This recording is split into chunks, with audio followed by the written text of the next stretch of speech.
Hello and welcome to the Move Me Brightly podcast. My name's Tom. I'm here with my co-host Blayne. Hi Blayne. Hello. Together we have over 32 years of combined experience in the creative industry, and it hasn't been easy.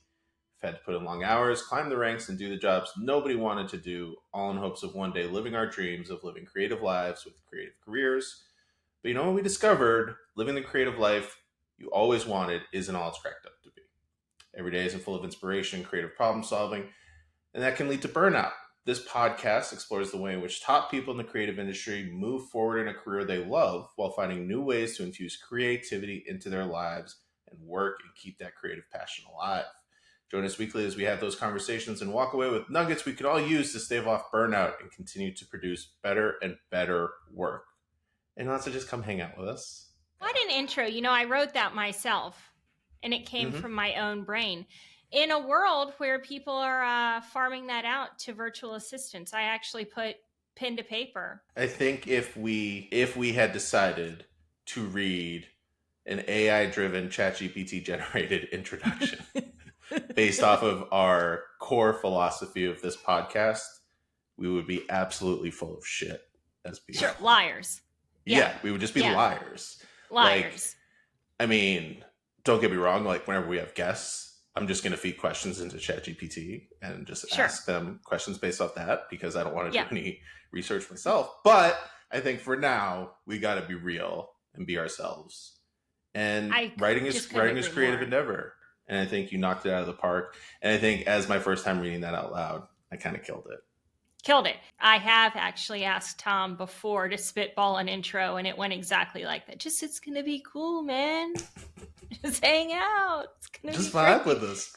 Yeah, and I had to go back and put a little structure around it. I think this was a good balance, but also I think it's important to say just be our friend and hang out with us. Put us on in your car. Yeah, put us on in your car when you got no one to talk to. Yeah. You can listen to the podcast and talk to us while you're listening. I don't agree with that at all, Tom. You could say that out loud, Yeah.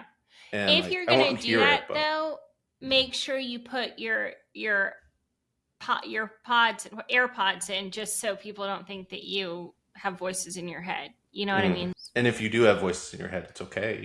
Just make sure you're on the right medication because that's serious stuff. Yeah. And by the way, are you a fan of AirPods? Side note. They make my jaw hurt. I have my biggest fear is having a heart attack, which one of the signs is jaw pain. So every time I put those bad boys in, I experience a little jaw pain. And I'm like, this is it. This is the day. I think that's part of being a creative person is, you're a ball of nerves. You're filled with anxiety. Yep. You're filled with thoughts of your own mortality. It's like Larry David said,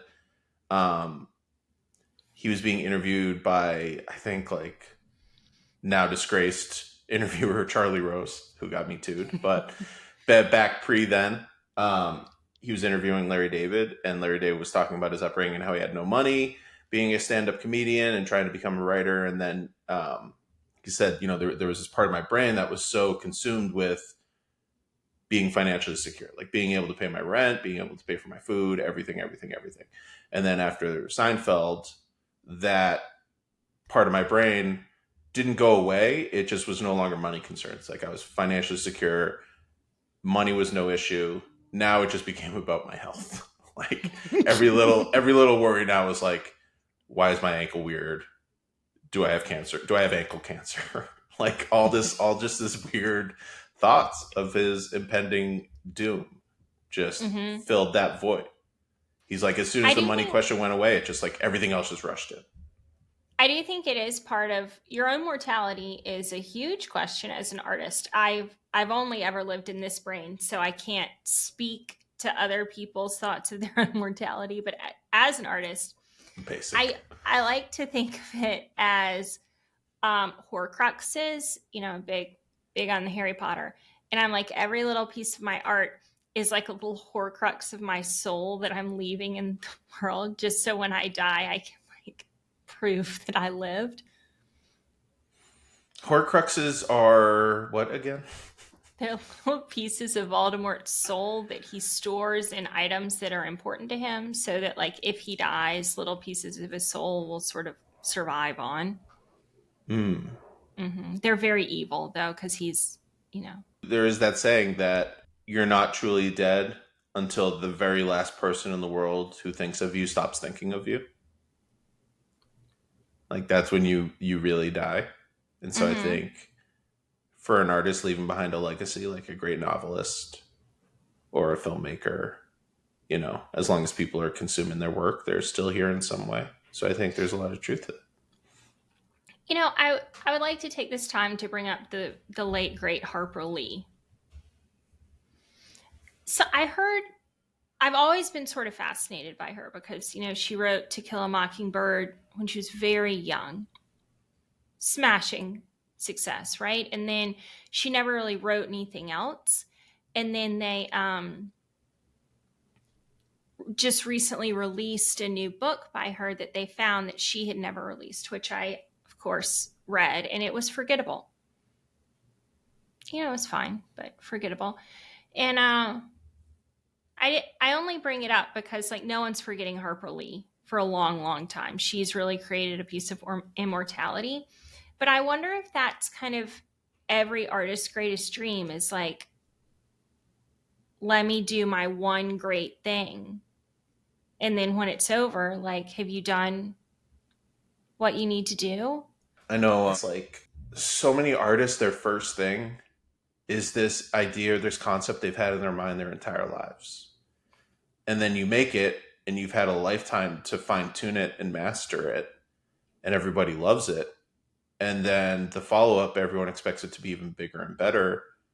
But the time frame you have to work on that is significantly shorter because you basically are just working off of post first release or post first book onto the next one. Whereas that first thing, there was no deadline, there was no one paying any attention to you. You were free to work on it as much or as little as you wanted to for as long or as little as you wanted to, right? And Mm-hmm. so I think like you put everything into that first thing, and then the second thing becomes kind of like what we're talking about here. The second thing becomes more like of a commodity or Mm-hmm. reputation based or whatever. Like you have expectations now that you have to live up to, and I think that can crush a lot of people. So I really love a music documentary. Probably my favorite form because I am not musically gifted at all. But of course, as artists, writers, music, we're all the same. But I really respect musicians. And the first one I watched that really spoke to me was the Ed Sheeran documentary. Big Ed Sheeran fan. So judge me if you want. I love him. And he goes and talks to schools about creativity. And he has this beautiful idea of like creativity as a faucet, an old faucet that you turn on, and first like rocks come out and sludge and then brown water. And the longer the faucet flows, you then get this pure, clean water. But it is just you gotta get through a lot of shit before the pure creativity comes, which I love that idea of creativity begets more creativity, but you got to get past that one sort of thing. And then last week I watched a documentary on Dolly Parton, legend. I don't Hmm. think anyone is really going to say that Dolly's not, one of the greatest. And she wrote thousands and thousands and thousands of songs. And it was like what she does when she's bored. And her songs are like meaningless to her. She's like, oh, I just wrote this little like song and it was just da da da because I did it because I was bored. And then I just wrote this other little song and then I wrote this other little song.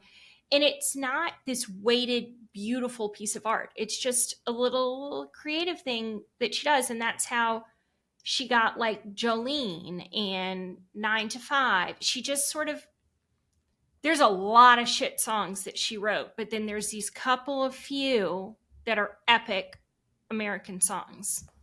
Well, I know like a lot of working creative people talk about that idea of there are so many. I hate to use the term like aspiring writer or aspiring painter to somebody who isn't doing it for money. I know that's like a term a lot of people use, I don't think that's true. I think like if you're a writer, you're a writer. If you're a painter, you're a painter. It doesn't matter if anyone's ever bought something you made. Like if you're doing it, you're doing it. You are what you are. Um, but I know a lot of people who really succeed at one of those endeavors talks about the idea of turning it into a job and a grind. Like you can't just sit around and wait to be inspired. If you're a writer, you have to sit in front of the computer for 6 to 8 hours every single day, even if you have no idea what you're going to write. And you have to just churn some fucking pages out. And a lot of it's going to be absolute dog shit. And then you go back and fine tune it. But the idea is just to like work your way through that until you hit that little bit of gold, you know? So Totally. That's the whole catchphrase, like do it for the process, fall in love with the process. Also leads to my very favorite thought about creativity of all time is when the muse comes, let the muse find you working. And it's so true. Like if I'm stuck on a painting, I just got to work through it. And it's never failed me. I've never once worked on a painting and then just had to give up. It's just like you have to work through the shit and then you can get to somewhere, but you can't just not work and expect greatness to come, in my so opinion. let me ask you as a painter, because you said musically is something you don't have any ability in. Painting, Correct. drawing is something I am complete dog shit at. I cannot. I am worse than your children at They're drawing. pretty good, so. Well, I mean, okay, the average child. Not to besmirch your children's reputation, but I am absolutely terrible, like worse than stick figure drawing. So for you to piggyback off of what you were just saying, when you're working on a painting and you have a bit of creative block and you're not really sure how to proceed, but you say you kind of power through that, what Mhm. does that look like as a painter?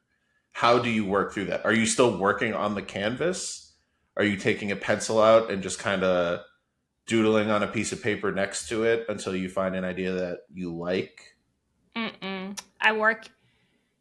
It's very much the thought of like Leonardo da Vinci or whatever saw the stone and then carved until the angel appeared. I'm botching that, but you get Yeah, yeah. like You it's just kind got of rid like of what wasn't necessary. Yeah. yes.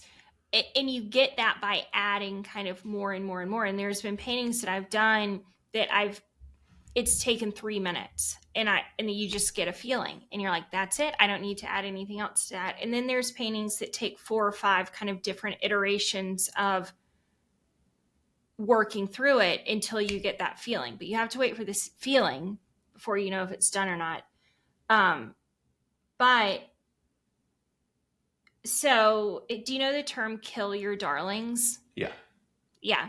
It's that's basically what I do with a painting. So I get a canvas and I cannot stand a blank canvas because there's so much fear in what if I mess up this canvas. So the first thing I do is mess it up. I just like draw on it, sketch on it, and then I'll paint on it after I've done the initial sketching. And I'll just kind of outline areas that I think are interesting. And then I'll go through and I'll just cut out sections of the painting that don't work. And so I've highlighted these like darlings. And then you have to go through and like you can't have all the darlings because it's too much. So you have to go through and like one by one slaughter these pieces of the painting that you love and are so precious and you don't ever want to kill that little piece, but then the more you kill, the more it highlights the real true part of the painting and you have to just slaughter until that one great thing is there and that's how you know that it's done. But you can it's not like the first iteration is going to produce the darling, right? Like you might have to kill them all and then create new ones and then kill them all, but it's the editing of the chaos that creates the painting. I like that. I actually saw you post a video on Instagram with your children where you had them Mm-hmm. painting something. And I remember now you Mm-hmm. actually saying that at the beginning, explaining like, don't be intimidated by the canvas. And you had a bunch of pencil sketches on it just to kind of make a mess out of it so you could Got to attack it. make a mess. And for those who don't know, Kill Your Darlings is, in whatever artistic field, you have these ideas or these characters in a novel or a script that you like. And when you're going back and editing it to kind of perfect the work, you have to realize what to cut, even though they're your creation and you love them, just to make the overall finished product better. You can't just think that all your art is so precious that the world needs to see all of it. Like, you got to just be able to just show your best things and edit out. And I'm saying that it took me 12 to 13 years to figure out that that was okay. Because as a young artist, you think everything you do is brilliant, right? Like, why would I want to edit any of this? Yeah. But then you slowly come to terms with or accept kind of what your perspective is as an artist that makes what you're putting out in the world unique to you. And yeah, you start to focus in and narrow down on that. It's like a narrowing of focus, I think. Mm-hmm. The more you do something in this type of field of, like, I think especially when you're young and you're starting out, whatever artistic field you're in, I think you're always thinking, or most people are thinking of doing a piece of work with the idea that it's going to reach everybody. Like, I'm making this brilliant thing, or I have this brilliant idea. Everybody's going to love it. The world's going to love it. And then I think as you get older, you start to narrow down what you like, be more honest to what interests you. And that also narrows your audience down a bit too, of understanding, like, I am writing this thing for me and for a specific audience that is interested in this thing as well. Like, I am not trying to generalize what I'm working on for mass consumption, because that's impossible. So, like, it's really about finding where your eyes go, what you tend to fascinate on, what you're obsessed with, and allowing that to kind of take over whatever endeavor you're interested in. Just narrowing in on that focus and what makes you special as an artist, I think, is like a big learning curve that a lot of people go through. I know I did. Like, when I started and I was writing I was just ripping off super successful movies that I loved and thinking, like, oh, I'll make a script like Quentin Tarantino or like Paul Thomas Anderson or the Coen brothers. And it took a while for me to understand, like, why am I writing this thing that I wouldn't want to go see in theaters because I think it's going to be popular? Like, that's nothing, It's nothing. There's nothing interesting about that. So I'm going to write a movie about, like, a ski resort that has werewolves in it because that interests me. Sure. So that also is my North Star for everything I do. Another idea that I love, we've really gone through a lot of my favorite quotes already, but that the more personal you make something, the more universal it becomes. And I certainly found that very much in my last podcast, of the more vulnerable I was and the more personal I was about trading stocks, the more there was like a universal truth through that sort of made me the artist and creator of that, because telling your own story is not really, it's not selfish in any way. It's just your truth and what you know. And that's, I would use the example of me saying that I had jaw pain and thinking that I had a heart attack. Like, that is something so deeply personal, right? That, like, I put the ear things in, my jaw hurts, I think I'm having a heart attack. And then you recognized immediately, like, I've had a time like that. Yeah. Versus an idea of me being like, this is what it might be like to think that you're having a heart attack. Anyway, so I always try to do all of my art from a very, very uniquely personal perspective, knowing that that's what's going to resonate with people more than, like, let me write a movie like Quentin Tarantino. Yeah, and I think it's also just trusting not just your ability, but your own taste as an artist too. That's really all you can go off of. Not just your ability, but your personal taste. Like, if you're going to like it, if you like it, someone else out there is also going to like it. Because your taste is yours, but it's never completely unique either. That is the exact thing that kept me from starting this podcast ever since you started your first podcast 10 years ago. I was like, I want to do that. I want to tell a story. And I mean, I'm a painter. The most obvious thing for me to have a podcast about is freaking painting or art or something like that. And the thing that stopped me was, I was like, that is not a podcast I want to listen to. If somebody wants to talk for 4 hours about how to mix paint, just like throw me off a bridge. I don't want to, I'm not doing, I'll mix the paint, but I don't want to hear artists talk in a conceptual level about art. But so I started a podcast about trading stocks because I just found it interesting. I knew nothing about it. And I'm like, let's just go on this journey together. And I loved it.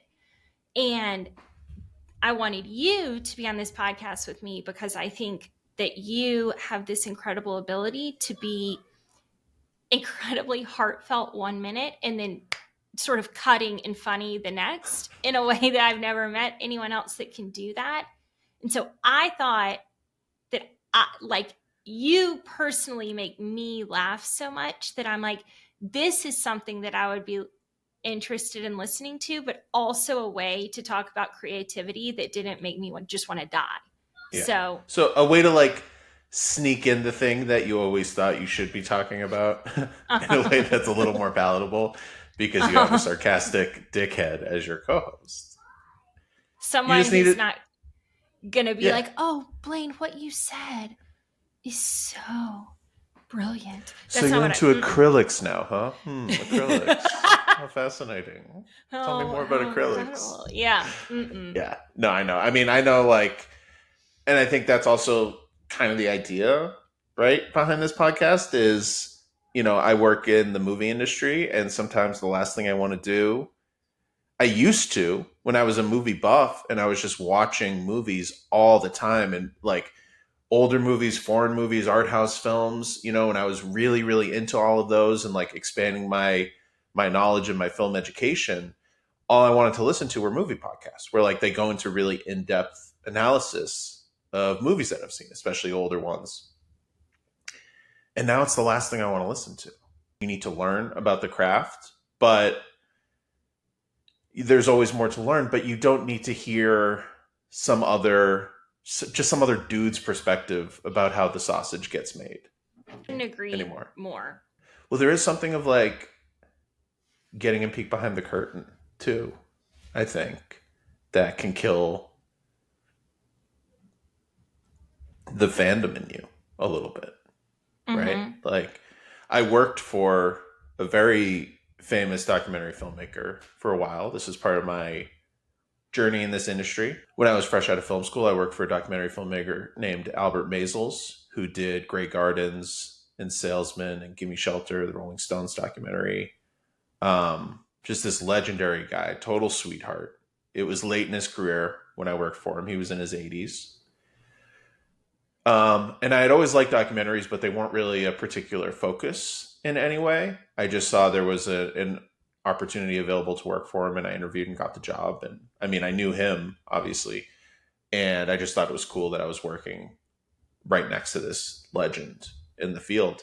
And when I went there, I uncovered this treasure trove of stuff that he had made, particularly documentary shorts with fascinating people like Salvador Dali, Orson Welles. So many incredible artistic people, and they just never been released because they were little shorts. Like, there's no market for that, you know? But he had the library saved of all of his work, and I got so into documentary films while I was working with him. It's like it became all I cared about watching. And I think it was because I was near greatness, but I wasn't doing it. So I was able to just be a spectator and an admirer. And it made me want to learn more about this guy's work and the field this guy has kind of mastered, because I was sitting next to him every day. But I think if I know Albert Maysles um, would never watch movies ever. The only time he would watch movies is if an up and coming documentary filmmaker reached out to him because he was very generous with his time. But he would never go to the movies. He would never watch movies at home. Nothing, nothing. He had absolutely zero interest in watching other people's work. And I think that was born out of a lifetime of doing the damn thing, you know? Mm-hmm. The end.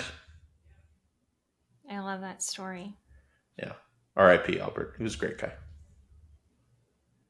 You should watch, for those of you who have not seen his movies, if you subscribe to the Criterion Channel app, a lot of his films are on there.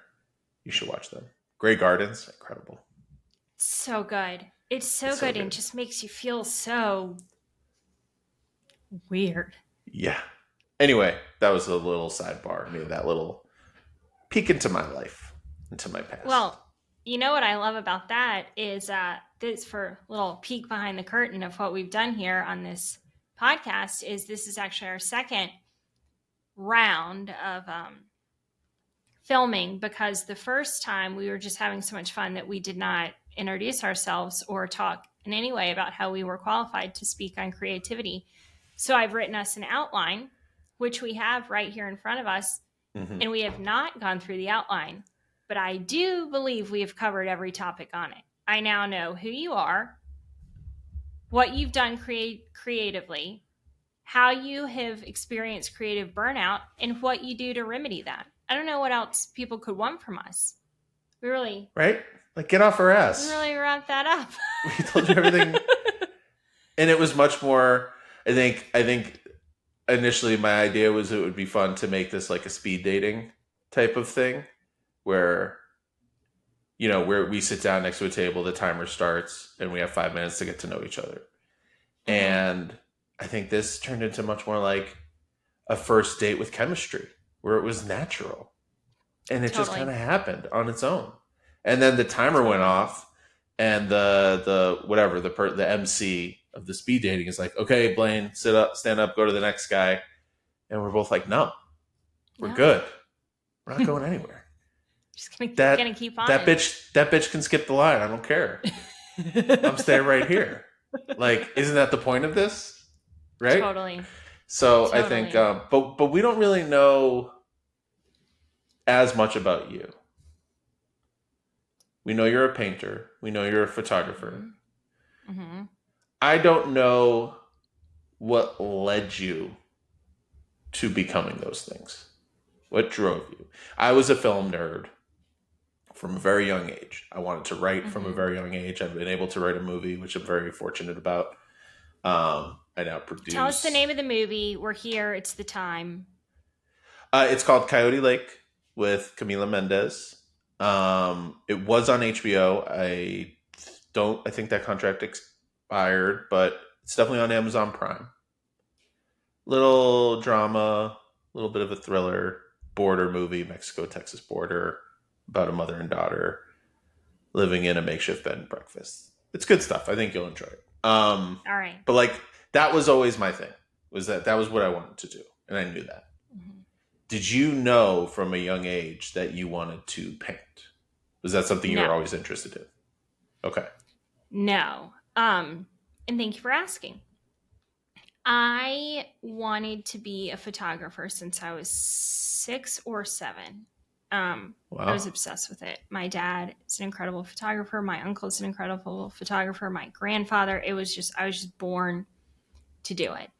And wasn't that good at painting, drawing, whatever. And then I got really into writing for a while. And my dream was to photograph and write books. Like, I had this sort of dream to write and photograph a book about barbecue in the American South. And this was all prior to, like, now that subject has been done as many ways as it could be done. But at the time in the 80s or early 90s, it had not been done. So like, photojournalism was really what I was just born wanting to do. And was really stuck on that idea until 10th grade in high school, when I had long exhausted every photo class, not only at my high school, but in the Atlanta area. I mean, I just, like a dog with a bone, like, this is what I want, this is what I want. And I reached a dead end. So went to Italy the summer before to study oil painting. So I knew what to do in this class, painted for a year. And then it came time to turn in my final portfolio. And I had all of these paintings stacked up for my teacher to look at. And I had some photos that I'd taken, like, in the portfolio behind the paintings. And she was looking at the paintings and was like, and then she's like, what are these? And I was like, oh, these are just like some photos. Took them out. And she was like, scrap the paintings. Like, this is your portfolio. But I did learn how to paint and really loved it. And then after I went to college for photojournalism, and after college, it was like, well, now you need a job. And I had wanted to go work at National Geographic, but my mom was starting a company and needed a photographer. So I was like, I will do that. And ended up taking that job because I got to do what I wanted and it paid the bills and I got to help my family, all of which are great, great things. And that I stayed in that job for 16 years. It was a great career. But in that job, lost all my love for photography. It just sucked it away like a sponge drying. I have two children. I never picked up a camera. I just was like, my camera is at my work and it stays at my work. I don't bring it home. I don't photograph my children, and needed a creative outlet.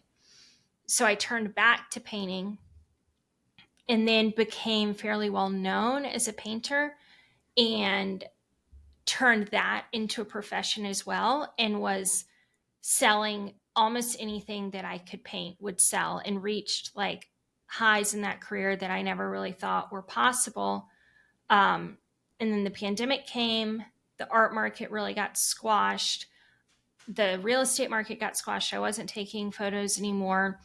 And then that's how I got into trading stocks, which then was very mentally stimulating for me because I didn't know anything about it. I had to learn it.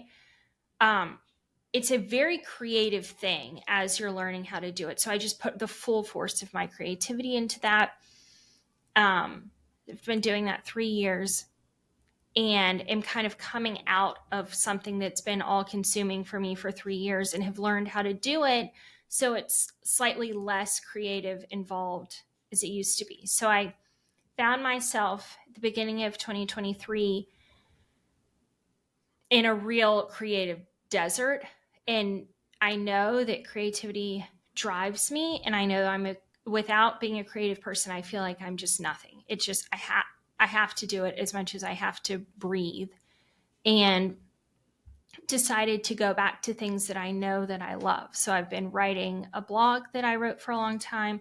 I've been working on a new photojournalism series that I think is the best photo work I've ever produced. It's like, I'm just so in love with this work.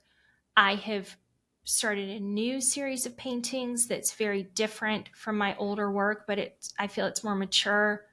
It's a lot more dramatic. I'm very much loving that.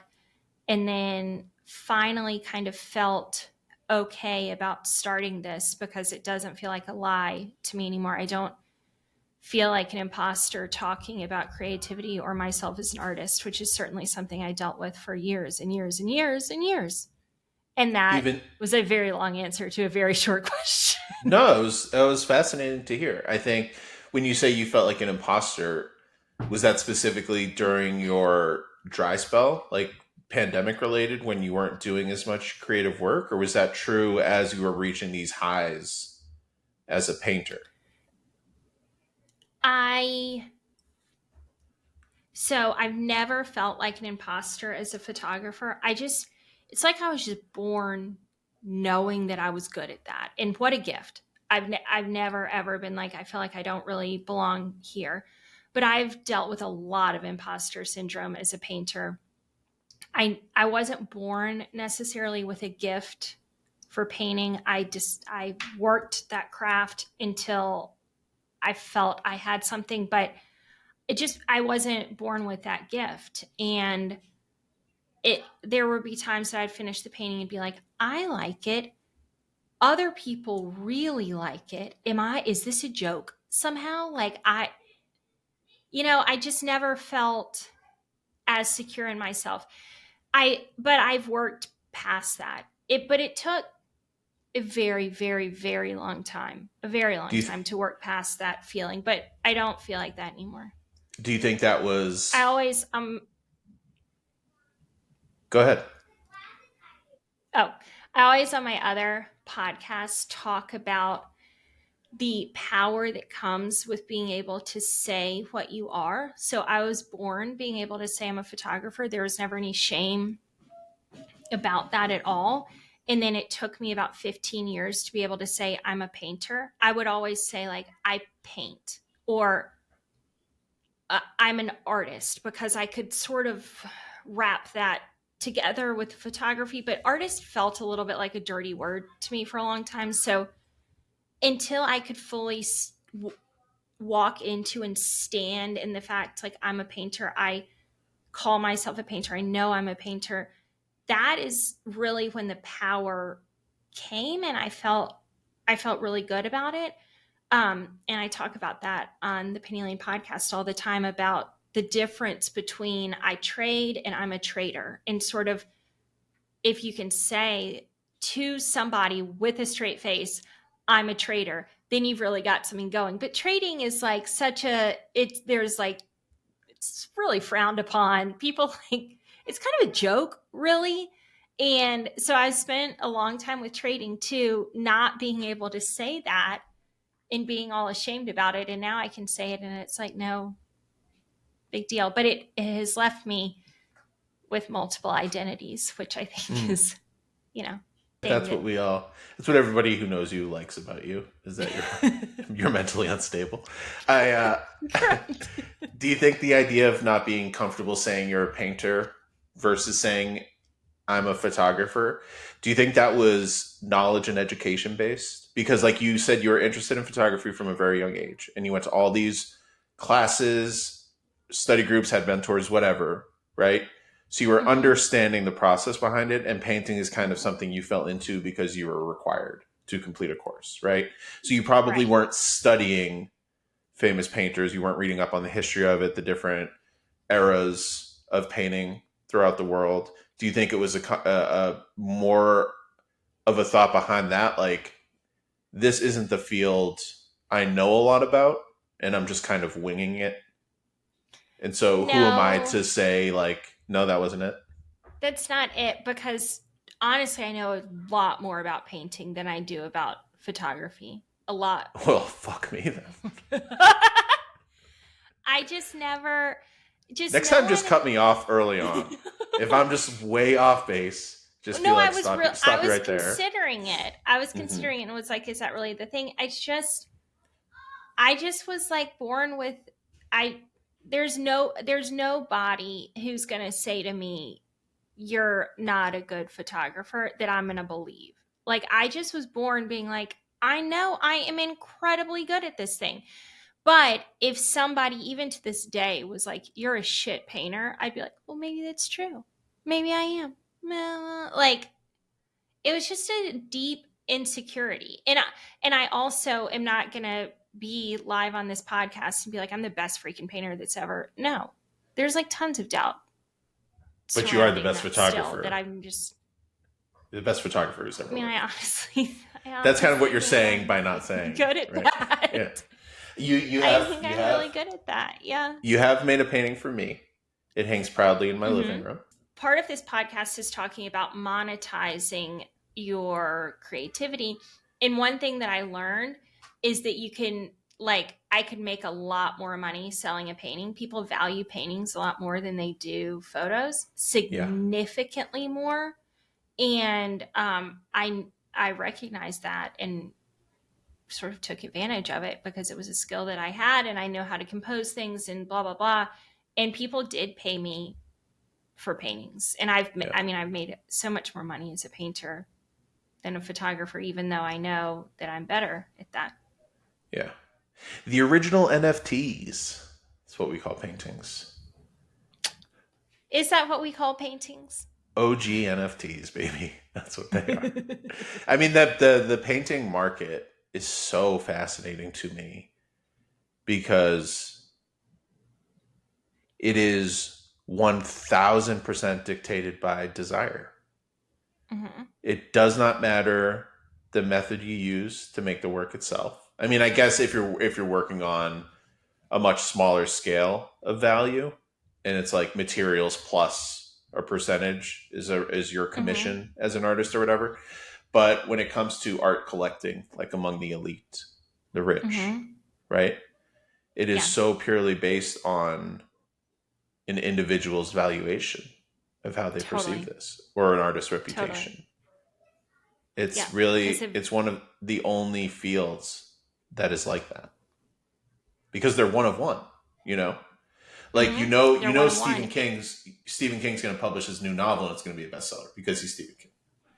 But that does not affect the price of his book compared to another bestseller that's coming out that week, even though he's going to sell 40 times as many copies. Like it makes no difference on what the Mm-hmm. consumer pays for it. But paintings are so unique that you could make one day and say you get hit by a car and die tragically. Your painting's going to sell for $12.5 million. Well, I don't know if that's true, but my paintings are Let's now try it like out. on this secondary. Let's do. My paintings are on the secondary market right now. And one, if you're listening to this and you're a painter, I would give you one piece of advice, which is I think that I priced my paintings too highly when I first started like gaining traction. And the art market was really hot. I was kind of trending. I had a big social media following. I was working with a lot of designers. I wasn't having any trouble selling paintings. Like, I think that painting behind me is like a $3,000 painting. Which, I mean, it's an expensive paint. It's more money than like I could spend on a paint. It's an expensive Yeah. painting. Um, but I have sold so many paintings now at that price. And of course, now we're in a recession.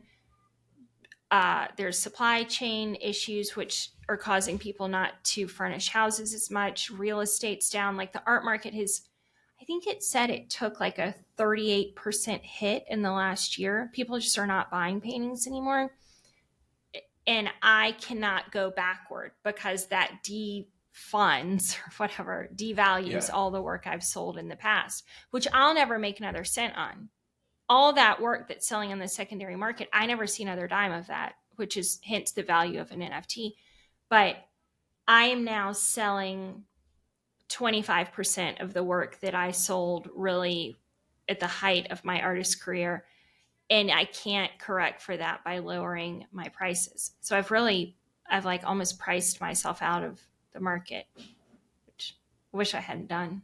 But I mean, but probably just for now because of I the hope so. economic I hope the circumstances. economy comes back. Yeah, I think that's more an Yeah. external factor, not an internal one. Like, there's nothing you can do about that. You know, Yeah.